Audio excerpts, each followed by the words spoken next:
தற்போதைய நேரத்துக்கான தலைப்புச் செய்திகளை பார்க்கலாம். பீகாரில் விறுவிறுப்பாக நடந்து முடிந்த சட்டமன்ற தேர்தல் 69% வாக்குகள் பதிவானதாக தேர்தல் ஆணையம் தகவல்.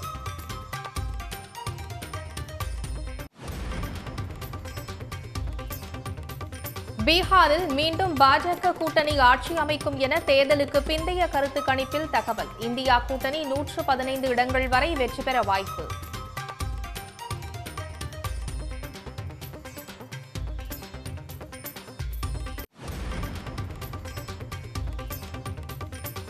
வாக்காளர் பட்டியல் சிறப்பு தீவிர திருத்த பணிக்கு எதிராக இந்தியா கூட்டணி கட்சிகள் ஆர்ப்பாட்டம்.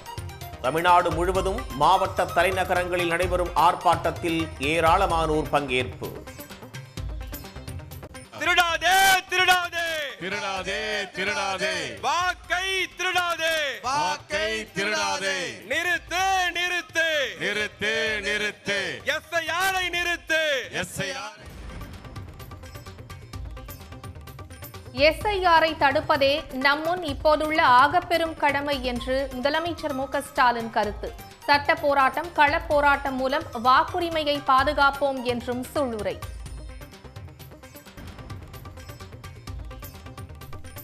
எஸ்ஐஆருக்கு எதிரான வழக்கில் தேர்தல் ஆணையம் பதிலளிக்க உச்சநீதிமன்றம் நோட்டீஸ். மனுக்களின் நகல்களை தேர்தல் ஆணையம் தரப்பு வழக்கறிஞர்களுக்கு வழங்கவும் உத்தரவு.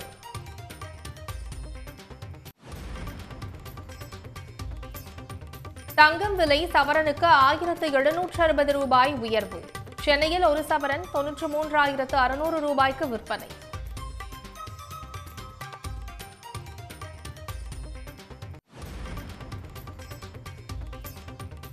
போதைப் பொருள் வழக்கில் நடிகர் ஸ்ரீகாந்திடம் அமலாக்கத்துறை விசாரணை. சட்டவிரோத பண பரிமாற்றம் நடந்ததா என சரமாரி கேள்வி.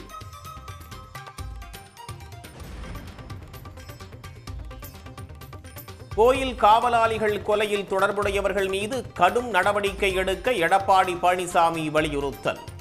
அதிமுக கவுன்சிலர் அலுவலகத்தில் தாக்குதல் நடத்தப்பட்டதற்கும் கண்டனம்.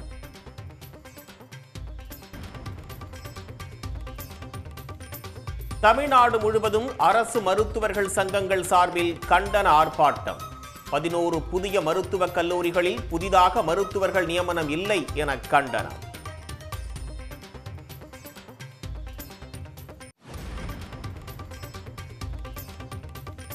நாகை அருகே ONGC பூமிக்கடியில் பதித்த உப்பு நீர் குழாய் உடைப்பால் கருப்பாக மாறிய விளைநிலம். மண்ணை மாற்றியும் நெற்பயிர்கள் முளைக்காமல் கருகுவதாக விவசாயி வேதனை.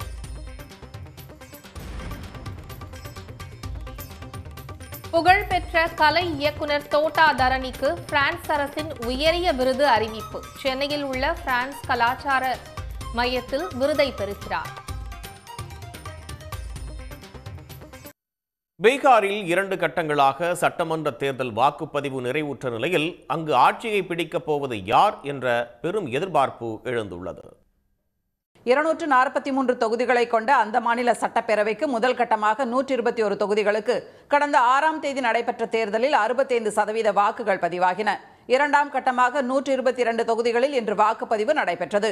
கைமூர், புர்னியா, அவுரங்காபாத், மேற்கு சம்பரான், கத்தியார், ஷியோஹர், சுபால், கிழக்கு சம்பரான், பாகல்பூர், நவாடா, மதுபானி உள்ளிட்ட முக்கிய தொகுதிகளில் காலை 7 மணியிலிருந்தே வரிசையில் நின்று வாக்காளர்கள் ஆர்வமுடன் வாக்களித்தனர். அராரியா நகரில் ஒரு வாக்குச்சாவடியில் பாஜக மற்றும் காங்கிரஸ் தொண்டர்களிடையே மோதல் ஏற்பட்டது. அங்கு தங்கள் கட்சிக்கு வாக்களிப்பவர்களை விரட்டி அடிக்கும்படி பொதுமக்களிடம் பாஜகவினர் கூறியதாக காங்கிரஸ் கட்சியினர் புகார் தெரிவித்தனர். இதையடுத்து அங்கு போலீசார் குவிக்கப்பட்டு பாதுகாப்பு பலப்படுத்தப்பட்டது.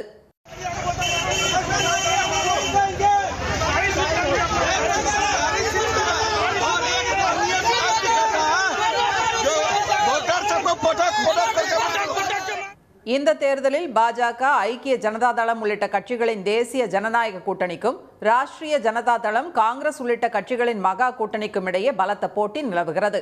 பீகாரில் ஆட்சி மாற்றம் ஏற்படுமா அல்லது தேசிய ஜனநாயக கூட்டணி ஆட்சி தொடருமா என்ற பெரும் எதிர்பார்ப்பு எழுந்துள்ளது. பீகார் தேர்தலுடன் ஜம்மு காஷ்மீரில் பட்காம், நக்ரோடா, ராஜஸ்தானில் அண்டா, ஜார்க்கண்டில் காட்சிலா, தெலுங்கானாவில் ஜூப்ளி ஹில்ஸ், பஞ்சாபில் டான்தரன், மிசோரம் மாநிலத்தில் டம்பா, ஒடிஷாவின் நுவாபடா ஆகிய 8 சட்டப்பேரவை தொகுதிகளுக்கான இடைத்தேர்தலும் நடைபெற்றது. சென்னை தலைமைச் செயலகத்திலிருந்து 80 இளஞ்சிவப்பு ரோந்து வாகன சேவையை முதலமைச்சர் மு.க.ஸ்டாலின் தொடங்கி வைத்தார். காவல்துறை சார்பில் பெண்களின் பாதுகாப்பினை உறுதி செய்வதற்காக பல்வேறு திட்டங்களை முதலமைச்சர் மு.க.ஸ்டாலின் செயல்படுத்தி வருகிறார். அந்த வகையில் தலைமைச் செயலகத்திலிருந்து 12 கோடி ரூபாய் செலவில் 80 இளஞ்சிவப்பு ரோந்து வாகனங்களின் சேவைகளை கொடியசைத்து தொடங்கி வைத்தார்.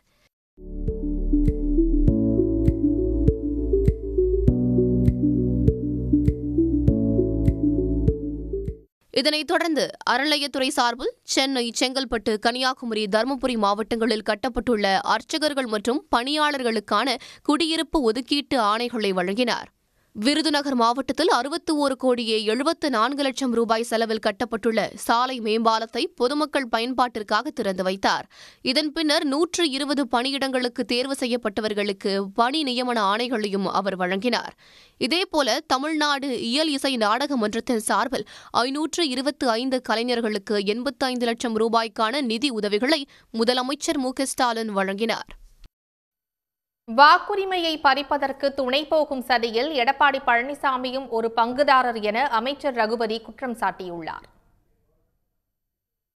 அமைச்சர் ரகுபதி வெளியிட்டுள்ள அறிக்கையில் போதுமான கால அவகாசம் கொடுக்காமல் அவசரமாக எஸ்ஐஆர் பணியை உள்நோக்கத்தோடு தேர்தல் ஆணையம் மேற்கொள்வதால்தான் திமுக எதிர்ப்பதாக தெரிவித்துள்ளார்.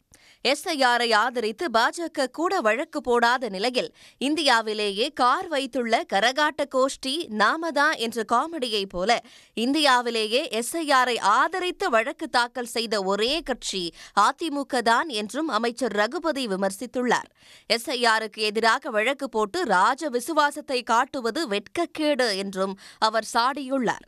தேர்தலில் தோற்றுவிடுவோம் என்ற உண்மை தெரிந்துவிட்டதால் பாஜகவை நம்பி எடப்பாடி பழனிசாமி சித்து விளையாட்டில் இறங்கியுள்ளதாகவும் கூறியுள்ளார். பாஜகவின் வாக்கு திருட்டு வியூகம் அதிமுகவுக்கு பயன்படும் என்ற நப்பாசையில் எஸ்ஐஆரை ஆதரிப்பதாகவும் விமர்சித்துள்ளார். டெல்லி எஜமானர்களின் மனம் குளிர அடிமை சேவகம் செய்யும் எடப்பாடி பழனிசாமி தமிழர்களின் வாக்குரிமையை பறித்து தமிழ்நாட்டை டெல்லியின் அடிமையாக்க முயல்வதாகவும் இந்த அற்ப செயலுக்கு தமிழ்நாட்டு மக்கள் தக்க பதிலடி கொடுப்பார்கள் என்றும் அமைச்சர் ரகுபதி தெரிவித்துள்ளார். வாக்காளர் பட்டியல் சிறப்பு தீவிர திருத்த விவகாரத்தில் இரட்டை வேடம் போடும் எடப்பாடி பழனிசாமி பாஜக எடுக்கும் எல்லா முயற்சிக்கும் அக்கட்சியை விட தீவிரமாக குருவை மிஞ்சிய சிஷ்யன் போல் செயல்பட்டு வருவதாக திருமாவளவன், முத்தரசன் உள்ளிட்டோர் குற்றம் சாட்டியுள்ளனர். எடப்பாடி அறிக்கை விடுறாருல, கண்காணிங்கள், அதாவது இந்த சீர்திருத்தம் தேவைன்னு அறிக்கை விடுறாரு, அதை வரவேற்கிறோம்னு சொல்றாரு. அப்புறம் என்ன சொல்றாரு? கட்சி தொண்டர்கள் மிகுந்த விழிப்புணர்வோடு இருக்க வேண்டும் ஏன் சொல்றாரு? அவங்கள சொல்லுங்க, கூடவே சொல்லுங்க. அதிகாரிகள் வராமையே அவங்கள்ட்ட எங்கேயும் கொடுத்ததாக எந்த புகாரும் இல்லை. அது எடப்பாடி வேண்டும். நான் எடப்பாடிக்கு சொல்கிறது என்னென்னா, பாரதிய ஜனதா கட்சி உங்களை முதலமைச்சர் ஆக்கிறது இல்லைங்கிறதுல ரொம்ப தெளிவாக இருக்கிறாங்க. யாரை? எடப்பாடி பழனிசாமியை முதலமைச்சராக ஆக்குவது இல்லை என்பதில் மிக தெளிவாக இருக்கிறாங்க. அதனால தான் இந்த பகிரங்கமாக சொல்லாமல் மூடி மறைச்சிக்கிட்டு இருக்காங்க. நான் எடப்பாடி பழனிசாமி கேட்டுக்கொள்வது, உங்கள் வாக்காளர் பட்டியலில் உங்கள் பேர் இருக்கான்னு சரியாக பார்த்துங்க. அவர் அதிமுகவின் தலைவராக இருந்து இந்த கருத்தை சொல்லுகிறாரா அல்லது பாஜகவின் பிரதிநிதியாக இருந்து இந்த கருத்தை சொல்லுகிறாரா என்ற குழப்பம் உருவாகிறது. ஒரு தேர்தல் அரசியலுக்காக தன்னுடைய சுயத்தை இழக்கும் நிலைக்கு அதிமுக தள்ளப்பட்டிருக்கிறதோ என்ற கவலை மேலிடுகிறது. பாஜகவினுடைய எடுபடியாக இன்றைக்கு எடப்பாடி மாறி இருக்கிற சூழ்நிலையில் பாஜக எடுக்கிற எல்லா முயற்சிக்கும் பாஜகவை விட தீவிரமாக குருவை மிஞ்சிய சிஷ்யன் என்று சொல்லுவார்களே, அப்படி செயல்படுகிற பணியிலே எடப்பாடி ஈடுபட்டிருக்கிறார். தமிழகம் முழுவதும் இருக்கிற அதிமுக தொண்டர்களை நாங்கள் கேட்டுக்கொள்கிறோம். இப்படி செயல்படுவது நியாயமா? தமிழக மக்கள் மீதிலே கணிசமான வாக்காளர் உரிமையை பறித்து அவர்களை குடியுரிமையற்றவர்களாக ஆக்குகிற இந்த திட்டத்தை நீங்கள் வரவேற்கிறீர்களே, நியாயமா என்கிற கேள்வியை அதிமுகவுடைய தொண்டர்கள் மத்தியிலே நாங்கள் முன்வைக்க விரும்புகிறோம். முன்னாள் முதலமைச்சர் ஜெயலலிதாவுக்கு அனுப்பப்படும் அமைச்சர்கள் தொடர்பான கோப்புகளை தான் பார்த்ததாக டிடிவி தினகரன் தெரிவித்திருந்தார். அதற்கு பதிலடி கொடுத்துள்ள அதிமுக முன்னாள் அமைச்சர் ஆர்பி உதயகுமார், கடல் வற்றினால் கருவாடு தின்னலாம் என டிடிவி தினகரன் காத்திருப்பதாக விமர்சித்துள்ளார். அம்மா அவர்கள் மறைவுக்கு பிறகு எங்கள் சித்தி சொன்னதின் பேரில் அங்கே தேவையில்லாத பேப்பர்கள் இருக்குது, அதெல்லாம் பாருங்கள், அங்கே இருக்கிற பேப்பரில் தேவை இருந்தால் எடுத்து வைங்க, தேவையில்லாத கிழிச்சு போட்டுருந்தாங்க. அதில் சிலரை பற்றி வந்ததை நாங்கள் பார்த்தோம் என்று சொன்னோம். உடனே அதை எப்படி பார்க்க முடியும், கிழிக்க முடியும்னா அது அரசு ஃபைலாக இருந்தால் காமிங்க. அம்மா அவர்கள் ஆட்சி காலத்தில் எந்த ஒரு கோப்பாக இருந்தாலும் அது அதோடைய காப்பி அரசாங்கத்தில் இருக்கும். எங்கேருந்து அது ஆரிஜினேட் ஆகுதோ அங்கே இருக்கும். சும்மா மிரட்டி பார்க்குறது, கேஸு தான் போடுங்களேன், நாங்கள் என்னென்னு பார்க்குறோம். எது இருந்தால் கூட தேடி எங்கேயாவது வெளியில் இருந்தால் கூட எடுத்து கொண்டாந்து கொடுக்குறோம். அதனால் அதை சொன்ன உடனே அலறிக்கிட்டு பயந்து கொண்டு அவர் ஏதோ பேசுகிறார். கடல் வற்றி கருவாடு தின்னலாம் என்று காத்திருந்த கொக்கு கடல் எப்போ வத்துறது, கருவாடு எப்போ கிடைக்கிறது. அது மாதிரி தான் இந்த டிடிவி தினகரன் அவர்கள் கடல் வற்றி கருவாடு தின்னலாம் என காத்திருந்த கொக்கு குடல் வற்றி இறந்து போனதைப் போல இன்றைக்கு பகல் கனவு கண்டுகொண்டு இன்றைக்கு அவதூறு பேசுவதே தன்னுடைய அரசியலுடைய கடமையாக நினைத்து பேசி வருகிற அண்ணன் அவர்களே, ஒரு டைட்டிலை மாற்றுங்க, ஒரு சப்ஜெக்டை மாற்றுங்க, உங்களுடைய டைலாக்கை மாற்றுங்க, மக்களுக்கு ஏதாவது சேவை செய்ய முடிகிறதா என்று சிந்திங்க. இப்போ கொக்குடைய நிலைமை தான் உங்களுக்கு ஏற்பட்டிருக்கிறது என்பதை, கடலும் வத்தாது, கருவாடும் கிடைக்காது, குடல் வற்றி செத்து போன அந்த கொக்கினுடைய நிலைமையிலே தான் நீங்கள் விரக்தியின் உச்சத்திலே, துயரத்தின் உச்சத்திலே நீங்கள் பேசுகின்ற அந்த இயலாமையின் வெளிப்பாடை தமிழ்நாட்டு மக்கள் புரிந்து கொள்வார்கள். அதிமுகவில் இருந்து பிரிந்தவர்கள் மன்னிப்பு கேட்டால் மீண்டும் கட்சியில் இணைக்க பொதுச் செயலாளரிடம் பேசுவோம் என்று முன்னாள் அமைச்சர் OS மணியன் தெரிவித்துள்ளார். மயிலாடுதுறையில் செய்தியாளர்களை சந்தித்த அவர் இவ்வாறு கூறினார். சட்டமன்ற தேர்தலில் அதிமுக பிரிஞ்சு போனவங்க, நீக்கப்பட்டவங்க தேர்ந்து சந்திக்க வாய்ப்பு இருக்குமா? மன்னிப்பு கேட்டு வரட்டும், பொதுச் செயலாளரிடத்தில் நாங்களும் பேசுகிறோம். தமிழ்நாட்டில் அவசர கதியில் மேற்கொள்ளப்படும் SIR பணிகளை கைவிட வலியுறுத்தி தமிழ்நாடு முழுவதும் மதசார்பற்ற முற்போக்கு கூட்டணி சார்பில் ஆர்ப்பாட்டம் நடைபெற்றது. வாக்காளர் பட்டியல் சிறப்பு தீவிர திருத்தத்துக்கு எதிராக தமிழ்நாடு முழுவதும் மாவட்ட தலைநகரங்களில் மதச்சார்பற்ற முற்போக்கு கூட்டணி தலைவர்கள் ஆர்ப்பாட்டத்தில் கலந்து கொண்டனர். கவனமாயிருப்போம். பாஜகவிடம் கவனமாயிருப்போம்.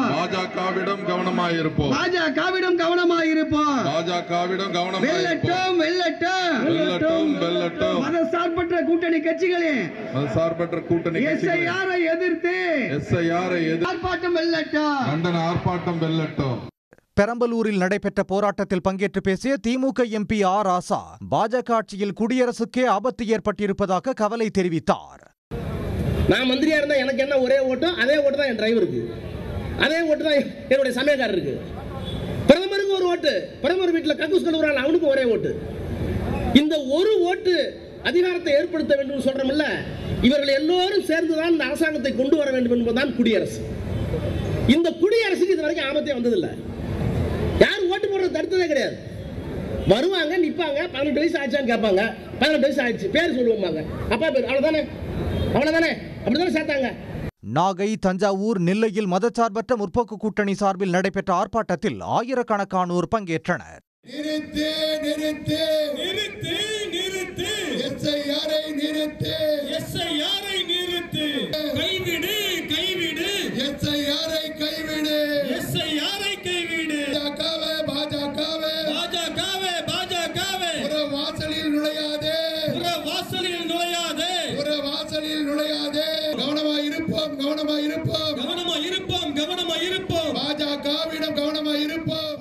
விழுப்புரத்தில் நடைபெற்ற போராட்டத்தில் 3000க்கும் மேற்பட்டோர் பங்கேற்றனர். போராட்டத்தில் கலந்து கொண்ட VCK MP ரவிக்குமார், மோடி அரசு திறந்தவெளி சிறைச்சாலைகளை உருவாக்கி தமிழக மக்களை அகதிகளாக ஆக்க முயற்சிப்பதாக சாடினார். நோட்டீஸ் கொடுத்து நீங்க இந்த நாட்டை சேர்ந்தவர் தானா என்பதை நீங்க நிரூபிக்கணும். அப்படி நிரூபிக்கலன்னா உங்களுக்கு ரேஷன் கார்டு போயிடும், உங்க பிள்ளைங்க படிக்க முடியாது. இங்க பக்கத்துல கீழ்புத்துப்பட்டுன்ற இடத்துல ஈழத் தமிழர்களுடைய அகதி முகாம் இருக்கிறது.